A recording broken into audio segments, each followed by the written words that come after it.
I offer a message of hope for your soul. When debt slavery grows through usury, emancipation comes through Jubilee. The Spirit of the Lord is upon me. He has anointed me to preach good news to the poor, to heal the brokenhearted, to proclaim liberty to captives, recovery of sight to the blind.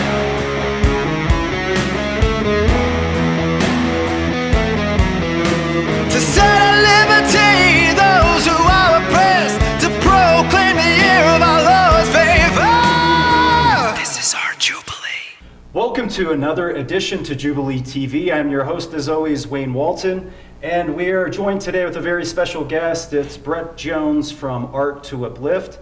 He's an artist and contractor from the Wasatch Mountain area of Utah. He's the creator of some of the great art that we have that expresses the message of the Jubilee.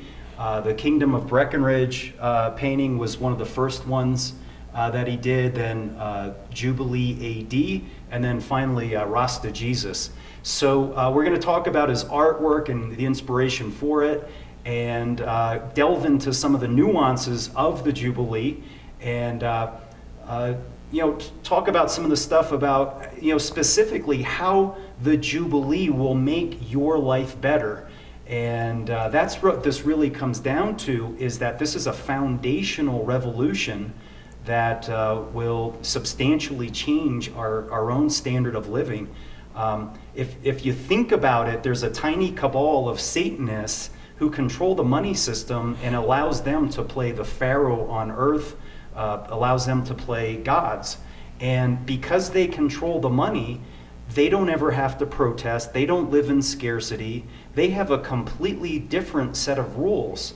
They live in the mansions that we debt slaves build, and they have dozens of houses, but they don't produce anything of value. So whoever controls the money, it allows them to really enjoy the abundance that God created for us. So, all right, Brett. Well, tell us a little bit. How did you wake up? Like, when did you wake up, and what was the inspiration for you to wake up, and how'd that happen? Well, I've always struggled to make enough money, so that is part of it. And as a carpenter and an artist, I've had a hard time being able to even afford to live in the areas where I work. And so the money issue has always bothered me. I never put two and two together and realized that it's biblical until I took an interest in Christianity. Well, I actually started reading the Bible several years ago and took an interest in the teachings of Jesus, and that got me started. But more recently, it was actually Mountain Hours, that got me interested in the monetary reform aspect of the Jubilee. So that's when I started doing the current paintings that are hanging behind us, is when I discovered your YouTube channel. I started having troubles with the IRS. They were sending me bills that I didn't feel that I owed, and then I started researching the nature of the IRS and the Federal Reserve System. And that's when I got online and actively started looking for information. Like The Creature from Jekyll Island is a book I discovered. I read that. That was a huge milestone in me awakening. That's one of the big things we talk about with respect to the Jubilee and our money, is that it's a foundational change. That the difference is that God created us in His image. We are creators and we're artists at our soul. Like we should be living our lives should be our own work of art, so to speak. But when we pursue that path, typically we end up as starving artists, and I assume that's what got you into carpentry, because artwork will make some money, but typically not enough, because most other debt slaves aren't making enough money to buy your art.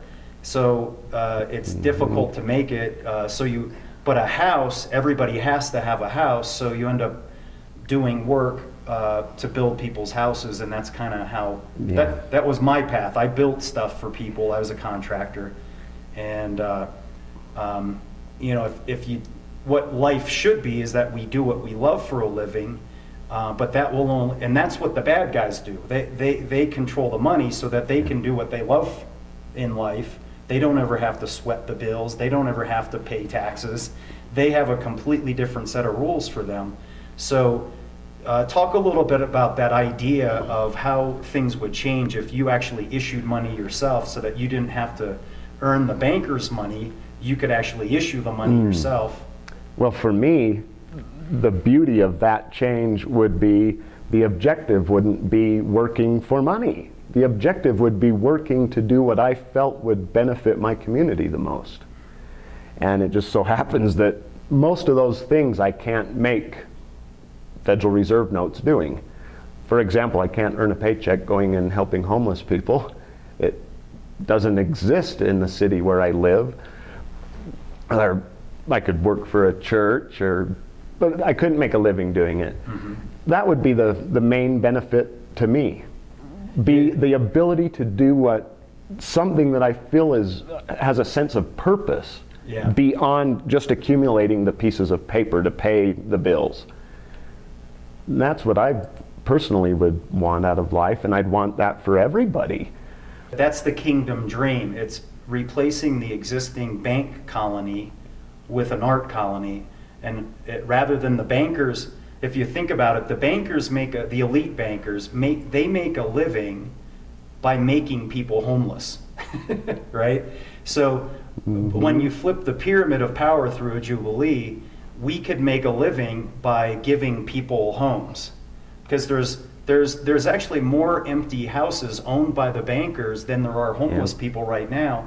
And the Jubilee would allow the homeless people to occupy those empty houses, because we would value human beings more than we value the bankers' phony ownership of these stolen houses. So anyway, so let's talk about the how we first kind of connected with one another.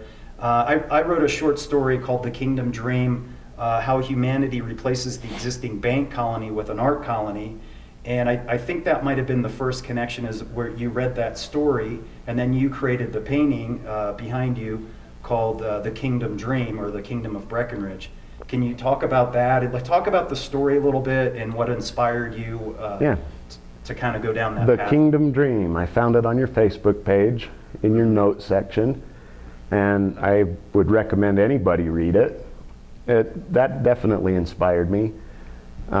Started out going through a tunnel, which I drove through on the way here, coming through Vail, Colorado, and entering into the kingdom. And in your story, it's mentioned that there's a currency exchange. You leave the usury notes behind. You're entering a place a kingdom where everyone's a king, everyone's a queen. We're all equal. Humanity serves God. Yes. Instead of the bankers. And if we serve God, God guarantees us abundance, is the basis. Yes. And well, that particular story really, it helped me to visualize it really well, because it shows some of the potential.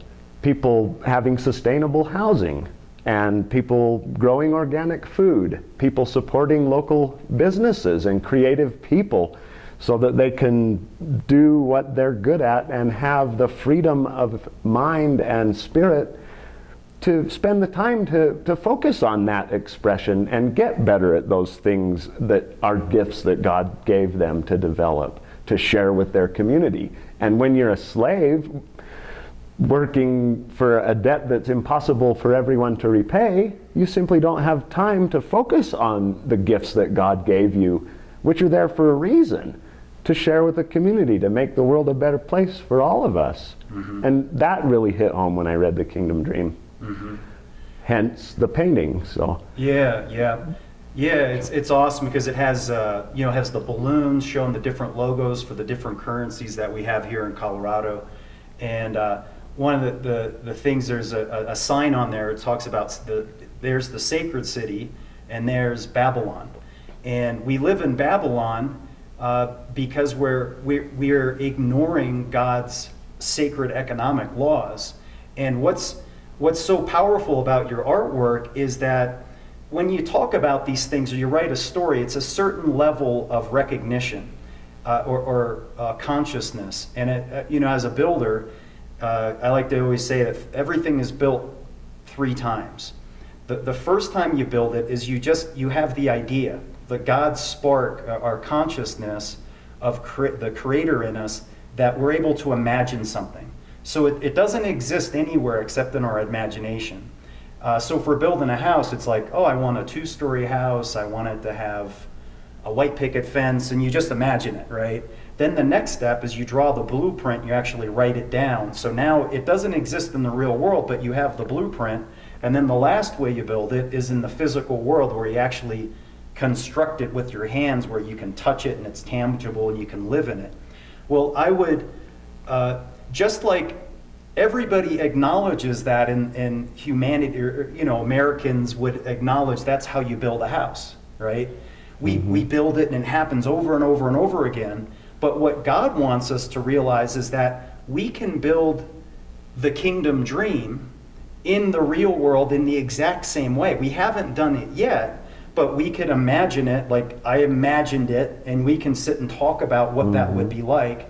Then we could write a story about it, or Brett can make a painting about it, but then we have to sit down and actually build this thing in the real world.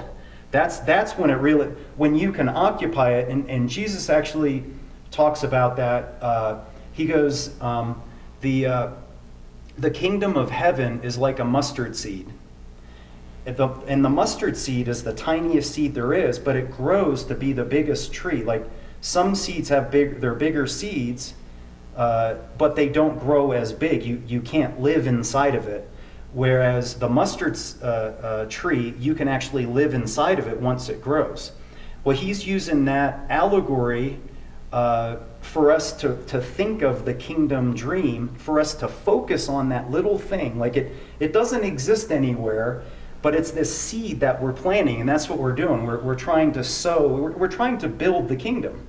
That's what God commands us to do, is for us to build the kingdom. It's thy kingdom come, thy will be done on earth as it's not meant for us to wait for us to die to go to heaven. It's for us to build the kingdom on earth by following God's law, So anyway, that's what I think is so profound about your paintings, is it allows people to see this thing that we're just visualizing, and that's an essential step of building the kingdom in reality, is to make songs about it, to write stories about it, to make a play about it, for us to do what we're doing right now. Because the more that we talk about the tiny mustard seed, that idea, that tiny little idea grows and it grows and it grows, so that we can eventually live in it. And that's the whole idea, is that we occupy on heaven. earth as it is in heaven. Precisely. That's the whole message. That's the entire message of the Bible. Yeah. If you think about it, is to not serve the bankers. And the more we serve the bankers, is that dream fades away, because they keep us so busy working, trying to pay our debts and paying it's an unpayable contract. When we serve God, God rewards us with abundance. When we serve the bankers, we're subjugated to scarcity. Yes. When you're serving the modern bankster pharaohs of usury, it externalizes things also. For example, you talk about the mustard seed.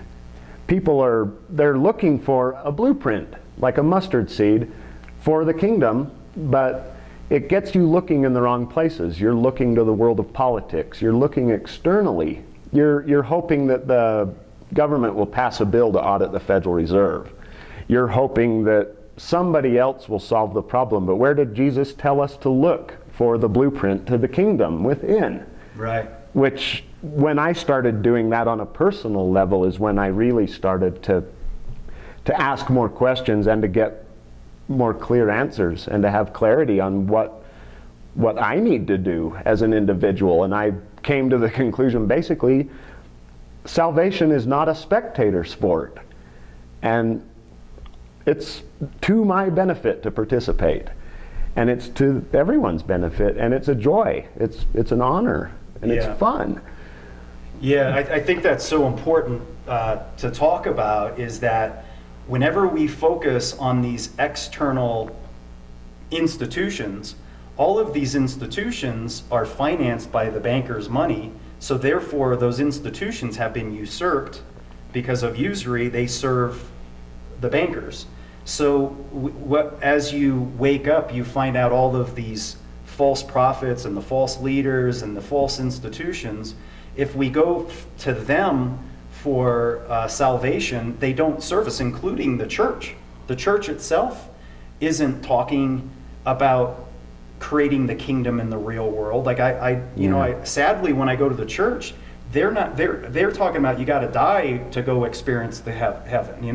Yeah. Does that make any sense to you, that God would create this beautiful planet and want for us to die in order to experience heaven? Does that make any sense at all? No. Well, as I'm a stepfather, and as a father, at least on that level, I cannot imagine in my mind wanting to do anything to subject a child to suffering. I get no joy out of it. And if God is the Father within all fathers and the Mother within all mothers, then why would God not want a Jubilee? Why would God not want us to achieve the potential of joy and self-expression here, yes, in the now, which I believe is why me and you talking about it is so important. What does the Bible say? Wherever two or more gather in my name, there my presence will be. This is church. Here we are. God called us not to go to church. He called us to be His church. Yeah. And that's the beauty of it. Yeah. Yeah, I think that whole that is so important, is that whole idea is that once we truly understand this whole relationship between money and serving God rather than serving mammon, it enables us to basically, right now the bankers can script the future, because they're scripting right now. Mm-hmm. Like if you turn on the TV, they're scripting a zombie apocalypse. So all the movies are the same. They're always projecting this dystopic future. It's like Orwell, where it's a police state, World War III, all of this dire, ugly future. Whereas we want to script the future by using our own money. We can script the future that it's the kingdom of heaven on earth. Yes. And that's what's so beautiful, is you're scripting. You're literally, your paintings are scripting. Before there was movies, they just had pictures, right? Well, that's the next step, is to you can literally take and make an entire movie about each one of these pictures.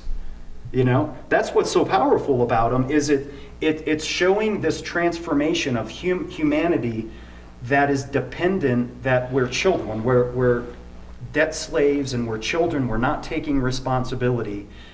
And it's the transition where we go, God made me in His image, therefore I'm very powerful. And if I'm very powerful, that means I'm the source of value. That means I can create things, and that means I can issue money. And if all of the artists issue money, we will be able to script the future that we want. So can you talk about that whole idea of scripting the future, and how is, if you keep following the existing system, what will your future look like? Okay. Well, you just said it beautifully. You said, we are the source of value. And to me, if we want to script the future, like the Banksters are doing, but to build the kingdom, not the one of wickedness we're currently enslaved by, it's very important to determine what is the true source of value. And if you look at any type of a monetary system, it's a way to do transactions with the source of value. And what we're currently seeing, in my opinion, is a deception on what the true source of value is. People are saying, well, is gold the source of value? Is the central bank the source of value? And it's all a distraction from the supreme source of value that God is, that is within all of us when we seek and find it there. So to me, that's key, finding the source of value. And the two go hand in hand. Scripting your own future helps you to realize that you are the source of value. God put himself within you. Yeah. And God wants us to believe in ourselves too. Yes. And not, because as long as we keep believing in false prophets and false institutions, if we keep putting our belief in those systems, we're always going to be deceived. But if we put our belief in ourselves and humanity and our brothers and sisters, we will be loving our brothers as ourselves. I agree to take your money, you agree to take my money, and in doing so, we create a new paradigm where we both have abundance and we support one another. Because the next painting is called Jubilee AD. It's the modern Jubilee. And in the painting, it's basically showing, has these images of the Ark of the Covenant, and that's the container of law. If you could talk about the Ark of the Covenant a little bit, what is the meaning of the Ark of the Covenant to you? Is it a thing that we go get, that we have to go and excavate in the Middle East somewhere, that, or is it, you know, it's an idea? Is it the law? What is it? What is the Ark of the Covenant to you? It is a container of law. And I think I've heard you say it before. The container of law does not need to be dug up or searched for in a foreign place, because this is a container of law, and this is a container of law. And that is precisely why I did that painting in particular, because when I realized that you were onto that realization about what the Ark of the Covenant is and the true meaning, that it's the container of law. And where is that? It's within you. It's within me. It's within everybody.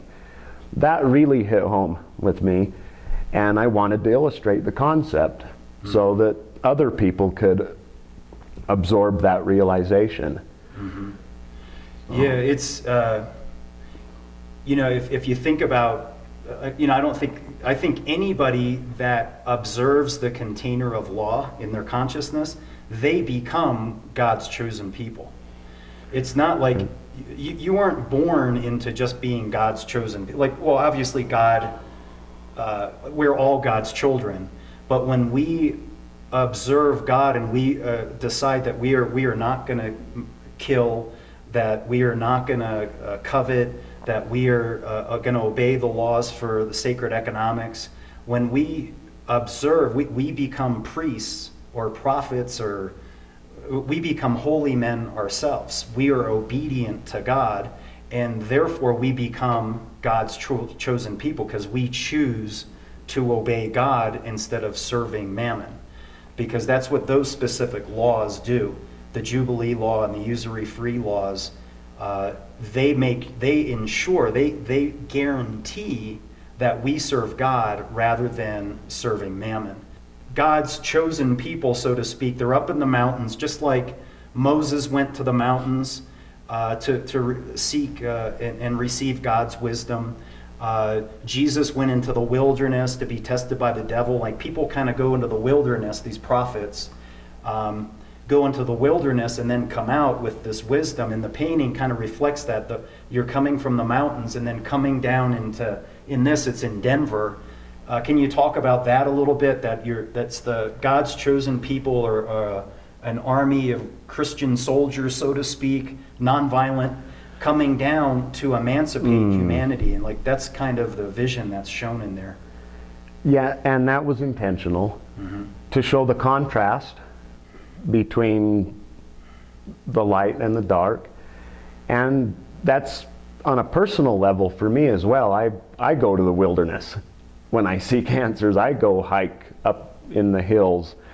And it helps to be alone and seek the source from within yourself, and to question God and have a personal relationship. And to bring that down to everybody else, to come emancipate the Canaanites or whomever.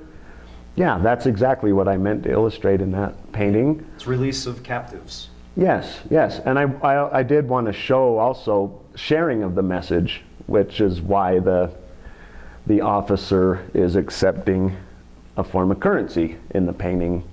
It's not just that, he's accepting the realization, the gift, that the person who found the source of value, or God, love, unconditional, and bringing it and sharing it. It's interesting because the imagery of Denver, it's basically dark, and the planet Mother Earth, it's being poisoned. Can you talk about like some of those aspects of the Jubilee? To often when the existing bank system has divided and conquered us so much that environmentalism is kind of, you have the Christian right and they support capitalism, let's say. Can you talk about, like, because it's really important to understand that God wants us to be stewards of the planet. And right now we are absolutely destroying the planet. Well, and can you talk about how the Jubilee actually heals the planet, that kind of thing? well, my thought on that is that the entire system of mammon, including the money system, kind of encourages opposition on all levels to what is life and what should be done as kingdom builders. And really it goes to everything. It alters the true meaning of all things. Like consume. You want to build a bigger house than you need. You want to kill more things and consume more things and have more things. It's a discontent. It's materialism. Yeah, yeah. And no matter what you obtain, you're still not happy because you can't fill the void without the key, without God, without truth, without building the kingdom here on earth. Enough's never going to be enough in the system of mammon. Hence why Denver area is portrayed that way in the painting. And for that reason, to inspire people to do what needs to be done to serve God. Yeah, basically, if you think about it, that you can have a spiritual society or a materialistic society. Well, a society based upon the physical world is going to naturally consume a whole lot more natural resources. And then when you have exponentially compounding debt and everybody working their butts off in order to pay off that debt on behalf of the bankers, it consumes all of the human and natural resources. Alternatively, if you have a society based upon spirituality, the kingdom it exists, obviously everybody has a house and we all have shelter and we need material things to live, but it's not based upon keeping up with the Joneses and destroying the environment in order to fill a hole in our hearts that can never be filled. How about more like the police state itself? There's so many things that you see when you go to the airport. When you see people protesting, they bring out the stormtrooper police. How would that change in the Jubilee? I see all of that, the police state, as a lack of self-confidence and self-love. And how would that change in a Jubilee? Well, we would have self-love, we would have self-confidence. And in a state of being like that, there would be no need to impose your will upon others through the use of force, be it guns or tasers, nor would there be any need to impose someone else's will on someone else via force for a paycheck, just to survive, to have the basic material needs to get by. And to me, that's all it is. Well, for example, there's a lot of good people who are police officers. They really mean well, but they're still imposing someone else's will on you. It might not be theirs, but they need that paycheck to feed their family. And if we were living according to God's laws of Jubilee completely, Well, there would be an absence of the desire to impose your will. It would be replaced by self-love and self-confidence. And I don't mean selfish love, I mean self-love, which includes the members of your community and God. Let's go to the last painting, and that's called Rasta Jesus. And this is one I specifically asked you to make. You know, we're in Breckenridge, Colorado, and Colorado has legalized marijuana, and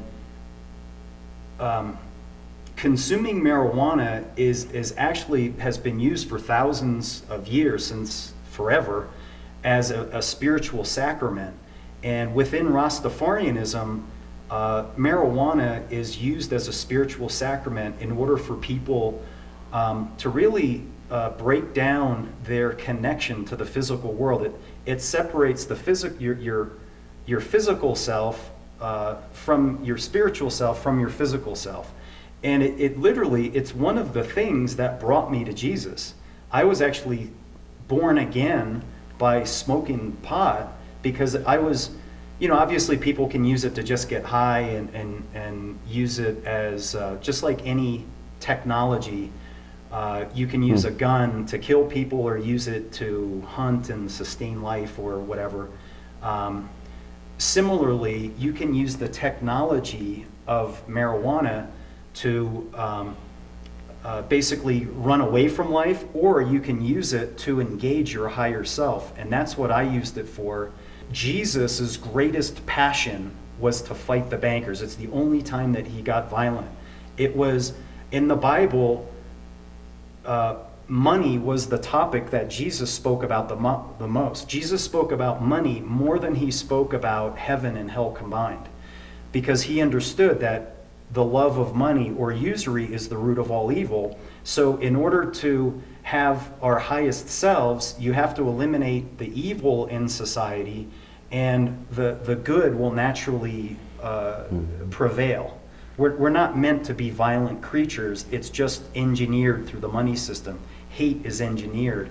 So the two things that I thought were important is to show this, how money is the root of all evil, and it's the root of hate, and it's also that how Rastafarian or marijuana is a tool for us to achieve unity consciousness. In your own life, have you used marijuana as a spiritual sacrament? Has it helped awaken your mind to new things, or help you be more creative or whatever? I see it the same way, actually, yes. I think marijuana is definitely a useful tool for expansion of consciousness.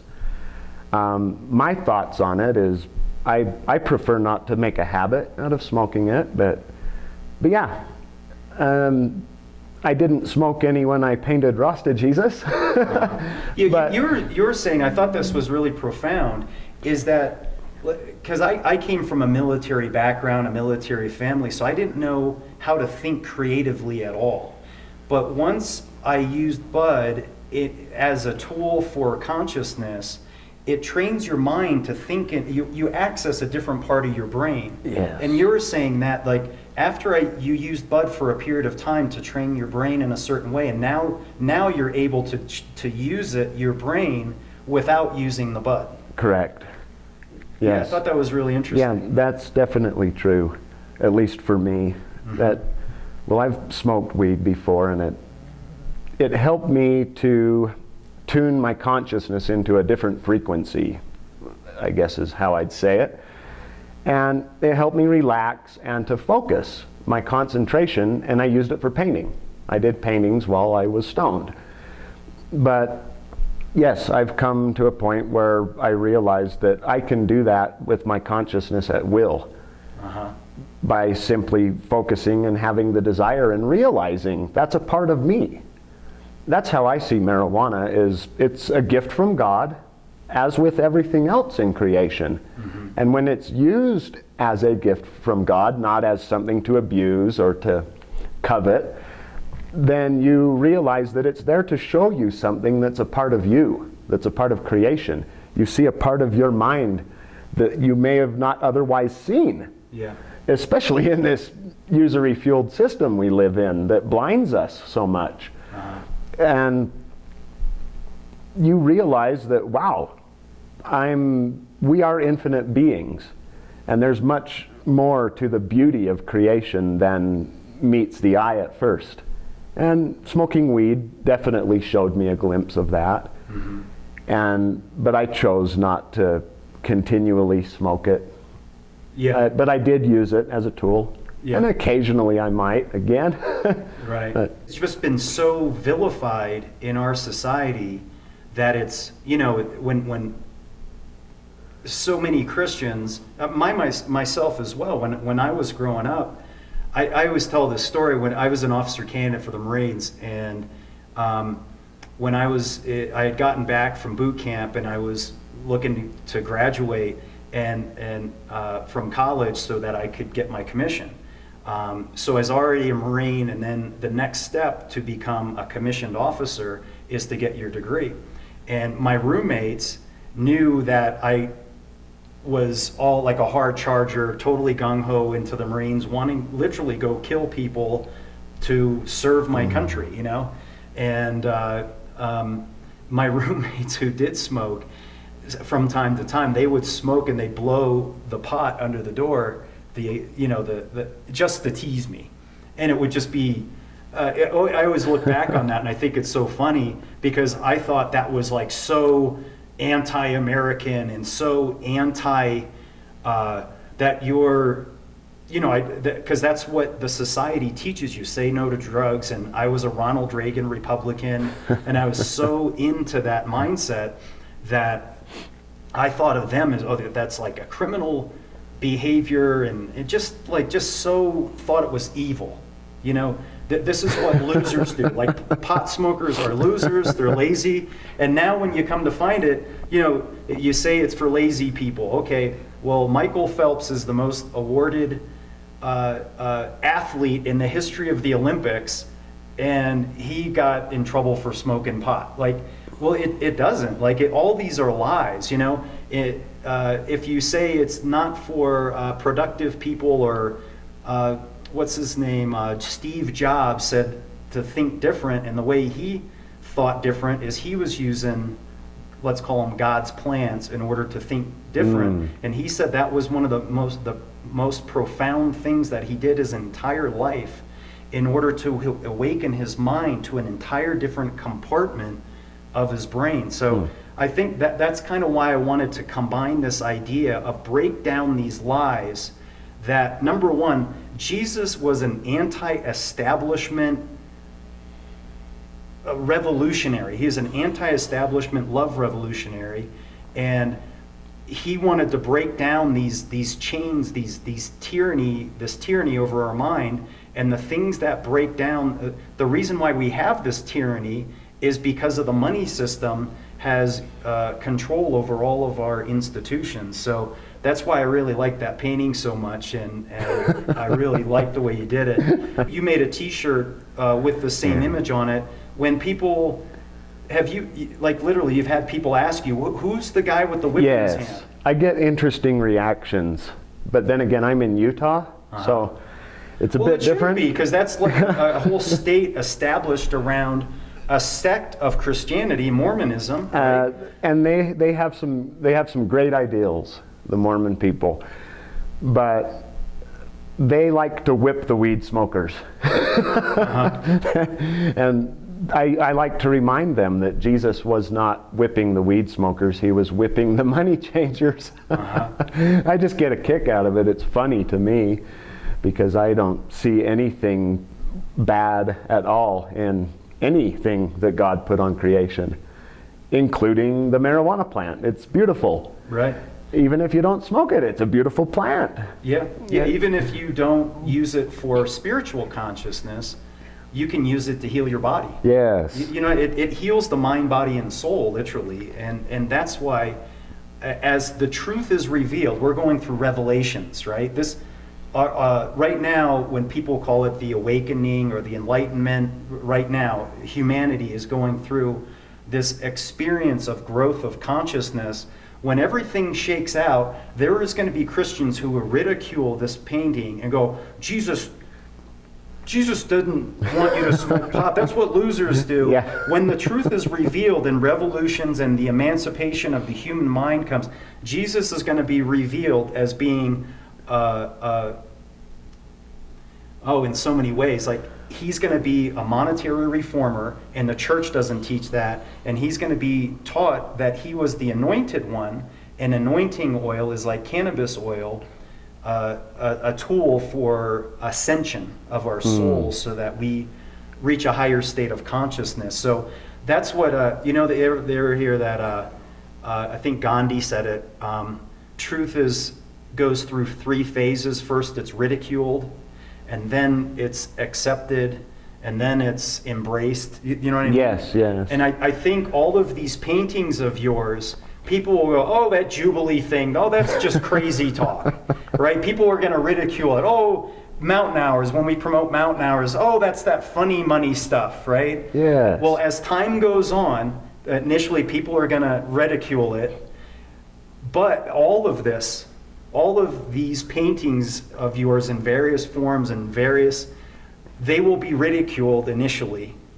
then they will be embraced, and then they're going to be regarded like, oh my God. That's what's so beautiful about them. That's why this art is so profoundly important, because it breaks down the lie.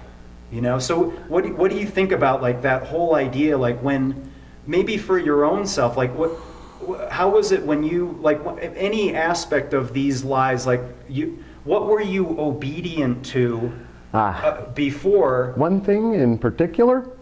Yeah, something that you, like I was saying for Bud, like I ridiculed Bud, and then I ridiculed like people who did it, and then as time went on, I became more conscious, and now I'm like, oh my God, I was so on the wrong side of truth. I was very critical, and I ridiculed the salvation through works doctrine. That was one thing for me. Can you explain it? That's like the church teaches you don't really have to do anything. For example, I was of the mindset that it was almost a form of blasphemy for me to take personal responsibility. That would have been, in my mind, a lack of faith in God. And I developed this mentality where basically I was just hoping, and I called it faith, but it was more just wishful thinking, that Jesus would show up next week and fix this great big mess. I'm so glad you're talking about it. Trust me, I still have that in me. I mean, don't get me wrong. I would love to see Jesus come in the flesh. I'd like to shake his hand. I'd love him to help us fix this mess. But I've come to realize that maybe there's a greater depth to what Jesus was teaching. And you hit it with having me paint him as a Rasta Jesus and not being critical of smoking weed. And to me, there might be more to the aspect of what they call the second coming. And I've come to realize, and there could have been a little bit of weed smoking involved over the years, but I've come to develop a viewpoint that the second coming, not to be contrary to the possibility of a physical Jesus coming back in person as who he was back in the biblical days, but to me, it's become more important, what is the second coming of the Christ within me? How do I resurrect that same level of Christ awareness and unconditional love that was also present in the person who Jesus was?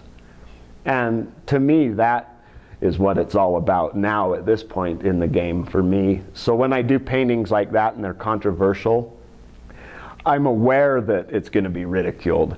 And to me, it makes it kind of fun. Because I know that's just part of the game. I'm used to it now. And to me, it's just about resurrecting the Christ within myself and hoping that other people will see that and see that it's fun for me. When people ridicule a painting because they don't understand it, I'm still having fun with what I'm doing. And when people see that, it's contagious. People want to have fun. It's an instinct God put in us. We want fun. So people see you having fun, building God's kingdom. Naturally, they want to join in on the fun. So that's my thought on That's this the subject. Jubilee. The Jubilee should be fun. And that's why, like, if you think of Jubilee, it's jubilant. It's the root word of it's the most joyous time, which, you know, if you think about the gospel, spreading the gospel is the good news. Well, what greater news is there than Jubilee? It's where we stop serving the bankers and we serve God. All of our chains of debt are removed. We are able to have shelter. The homeless are housed. We have abundance. Yes. Prisoners are released. The land itself is healed. That is why it should be so jubilant. But I think that's so important that what you're talking about is the whole idea. I think it's a corruption of what God wants for us, is that God doesn't want for us to just simply be helpless. We are God's children. God created us in His image, therefore we are powerful. And together, why is it that we can't whip a couple dozen families of satanic bankers, right? Absolutely. If the Satanists can create hell on earth, why is it that the God's children, if there's billions of us, why can't we create heaven on earth without like we follow God's law? We don't need Jesus to do it for us. Our Father wants for us to take responsibility, listen to His wisdom, and stop serving the bankers. Like, that's why I don't think God wants us to be helpless. Absolutely not. And we can. Yeah, we I can think do that's that. such a grand deception that I think there's an expression that in order for evil to prevail, all that needs to happen is for good men to do nothing. So if the devil can trick us through lies in the church, through religion, that we don't have to do anything and Jesus is going to come save us one day, and we don't have to do anything, and we just keep using the bankers' money, we keep serving mammon, we keep lying to ourselves, we could end up having 1,000 years more where we keep serving the bankers, or 10,000 years. So all of these people die unnecessarily, suffer unnecessarily, all because we are unwilling to change our ways, and we keep serving a dozen satanic bankers. Isn't it? What a trick over the mind that is. Yes. Well, I think so much, and that's really what it comes down to, is if a handful of bankers can create hell on earth where everybody serves them, where they create this police state where the planet's being destroyed, where you have the police that no longer look like Annie Griffith, they look like stormtroopers, where you have unpayable debts, where people get foreclosed upon, and then the families that lose their houses, they blame it on themselves instead of blaming it on this sinful system where it's impossible for everybody to pay their debts. They've created this system. How is it that billions of Christians can't create heaven on earth? That it's just such a lie. You know what I mean? It's such a ridiculous, that, you know, the devil thrives in deception. And I think that's one of the greatest deceptions, is that we've all been deceived that we don't have power, and that these tiny banking elite, they're powerful. Like, well, what value would they have if it weren't for us? You know, correct. That's the deception. You know, it's like we've become. I always use this analogy. We're like a dog that begs its own fleas for some of its blood back. Right? I love that. Yeah, we're the dog. We're the big old dog, and That's there's the this truth. tiny little flea, and we're going, "Hey, little flea, can we please have our blood back? You know, please. Yeah. We'll be really good. We won't protest. We'll vote. We'll do whatever you want. Tell us what to do, little flea. We worship you. You know." But in the meantime, we worship God. But in the meantime, it's this little flea. Wait, let me go ask the flea if it's okay. Yeah. Well, I see that, and I really admire a lot of my Christian friends in Utah. They do some very cool things. There's a group that goes out and feeds homeless people on the weekends. And there's people who do gift boxes for children who don't have families. They get something for Thanksgiving or something for Christmas. They do beautiful things. But I see that mentality where you have to ask the flea for permission. Is it okay? And it all revolves around evil, wicked control of the monetary system. Absolutely. And the beauty I see of Jubilee, especially with the monetary aspect of it, is how much more will the do-gooders be able to do good when they're no longer restricted? I mean, think of all the kingdom. The kingdom. Exactly. It's a no-brainer. Yeah, I think it's like, if you think about the little demonic flea, they had a vision for the future. They scripted the future. They had a vision, and because they controlled the money, it's just a tiny little few people, they were able to turn God's temple, planet Earth, into a den of thieves. They created their future where everybody served them, where they could be Pharaoh on earth. And that's the trick. It's a belief system for us to start believing in God so much that we're afraid to step away from the little flea's control system. That it's like so absurd. It's like the flea. If a dog, all we have to be is like we're dogs, shaking the flea away, and we'll be more healthy. We'll have abundance. We'll be healthy. We'll have more energy. Everything will be better. But we're afraid of leaving this little flea that is a Satan worshiper, right? And then because the church leaders, they're getting some blood back from the flea, when the church itself could be issuing money, right?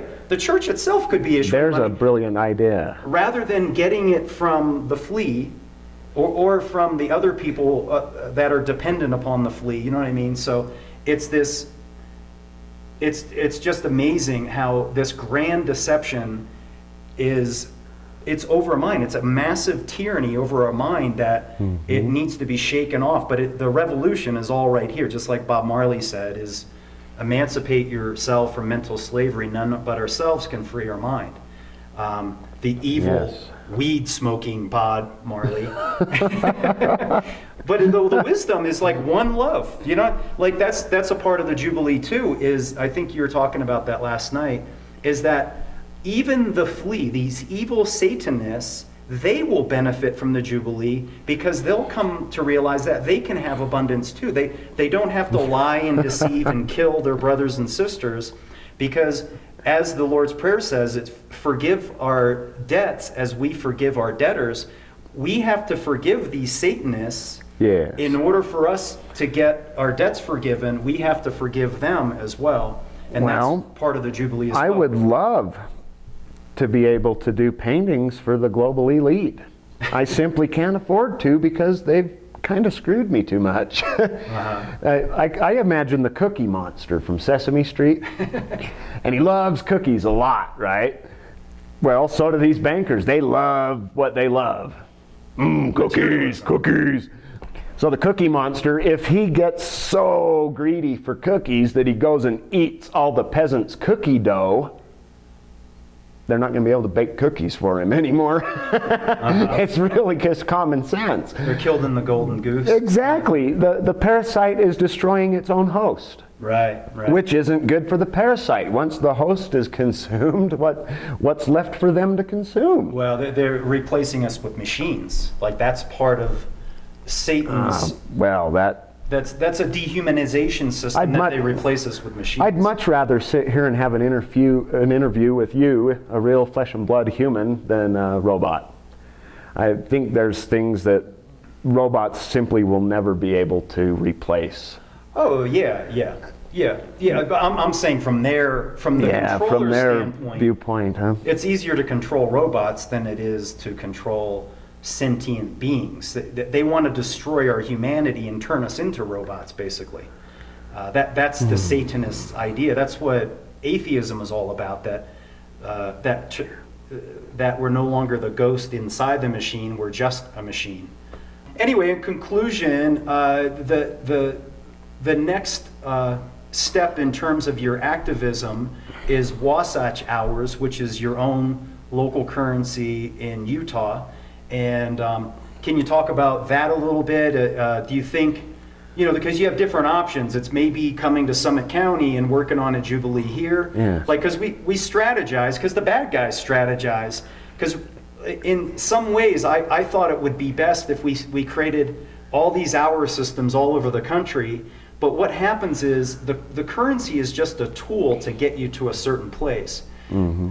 What the way that people are really going to embrace the currency is when there's one place where people have massive abundance, where the have-nots become the haves, so to speak. It's the fulfillment of prophecy, where those who have least have the most. I forget how the scripture goes. What do you think of the idea? Is it better to push and have 100-hour systems where they're really small and have low impact, or have one place where you have 1 or 2 hour systems that they have a foundational impact? What do you think of that concept? I am still debating on the two options. Mm-hmm. That's why I came here, right? To meet you in person. And I've made up my mind. I'm definitely a jubilist personally, and that is going to be my next form of activism. I've already been working on it. That our money, sovereign currency, I'm either going to continue developing the one I've started in Utah, or I'm going to just move here and participate with the one you've got going. And I don't know, I like both ideas. Mm-hmm. And ultimately, I would like to do both. I would like to introduce the idea in Utah and get something going there, and possibly come join. But it's a question of what to do first. Yeah. For me, I believe right now, what would be best to do first. Yeah. Yeah, it's tricky because obviously, on one hand, obviously in Summit County, we have a very short growing season, so we're not self-sufficient for food, so we need to get food from down on the Front Range in Denver and stuff. So you need another hour system that we can use hours to buy food from Denver, or we can build a huge aquaponics community garden, as in the Kingdom Dream painting. So anyway, it's something that needs to be thought about. But anyway, well, I want to close out with my profound thanks for you painting what you're doing, and really that's what's so powerful is that, I'm talking to the audience now, is that forever artists that are out there listening, is we need people that are video editors or a story writer to make a video of, or like, let's say there's a small drama group that they could write a story about how Jesus, why he truly got violent in the temple because of the den of thieves, the moneylenders, to make a short story, because I don't think it exists, like where it specifically talks about usury and its association with how it enslaves a society. To make a short story, just like your art was done in print form, I do some video editing, so that's my expression of art. But to have like a theater group do a story about each one of these paintings, because that's what we need. Is we have to start creating the kingdom in the real world, and that's how we do it. Is we do like political theater, we do a community theater, because when you Hollywood isn't going to do it, because it's deliberately financed by the usurers in order to show that there's no other future than a police state or a zombie apocalypse, or the future that they're scripting. We need artists of all different types to stand up and take these messages and do a Christian theater talking about any one of these, or your interpretation. And what it is, it's literally, it's the fulfillment of prophecy. It's whether Jesus comes in the flesh, or if Jesus just comes where humanity returns to obedience. That's what I think it is that we believers return to obedience to God, and we manifest his kingdom on earth. And that's when thy kingdom come, Jesus will return when we become obedient to our Father, and that's the second coming. Because otherwise, if Jesus comes and just saves us, we will still remain helpless. Any slave that waits for a Savior to save them remains a slave. I think what our Father wants is what any father wants, is for his children to grow up to be self-sufficient. That's what I think any father wants. If I don't have any children, you have a stepchild, isn't that what you want for your child? Absolutely. That your child is able to live in abundance on its own after you die and go away. Your memory is kept in its heart, that your child is able to live in a society that is the kingdom of heaven on earth. That's what we all want for our children. That they have abundance, there's no fear, there's no perpetual war, no police state, no scarcity, no homelessness, no hunger, no poverty.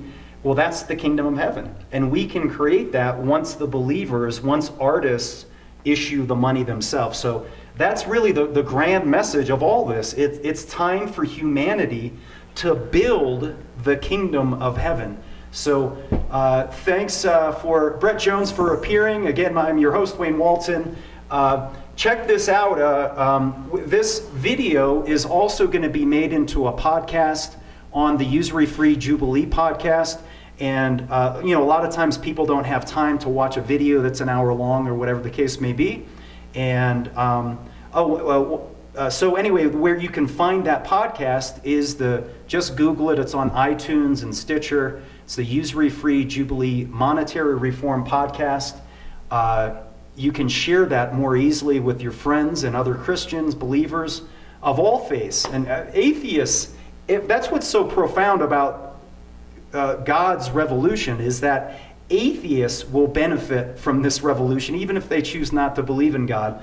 And are there any place that people can buy your art, that you have a link that you want to promote? Let's see. Well, I'm starting the wasatchhours.com website, which is still in progress. But wasatchhours.com, if people are interested, I'm going to be adding things in the future, including my artwork. And normally my artwork, I tend not to do it for a living. I just do it. It's fun. Yeah. I do them for inspirational causes. If somebody wants one, I've got them all on file. I'll hook you up. Okay. Just get a hold of me and I'll make it so you can have a print. All right, so wasatchhours.com, that's the hour system in Utah, around their mountain range there. So again, I'm your host, Wayne Walton. Thanks for tuning in. Did you see the video by Michael Rivero called All Wars Are Banker Wars? Yeah, that's pretty good. What don't you think is accurate? Well, all wars are banker wars, but Rivero blames central banks, but they've only been around 400 years. Meanwhile, Mammon, which is the money monopoly, has been around for over 5,000 years. This is why Moses, Joshua, Muhammad, and Buddha all forbid usury, money monopoly. Doesn't usury mean interest? Usury means money monopoly first, then any interest. So, Mammon can engineer wars without a central bank or government? Exactly. Mammon grows in power when humanity is divided and conquered. Sick. That means usury is a parasite that feeds off of our negative energy. That's why Jesus slipped. It's our responsibility as believers to abolish usury. How'd you learn all this? Not at church. You gotta get the Usury-Free Jubilee podcast.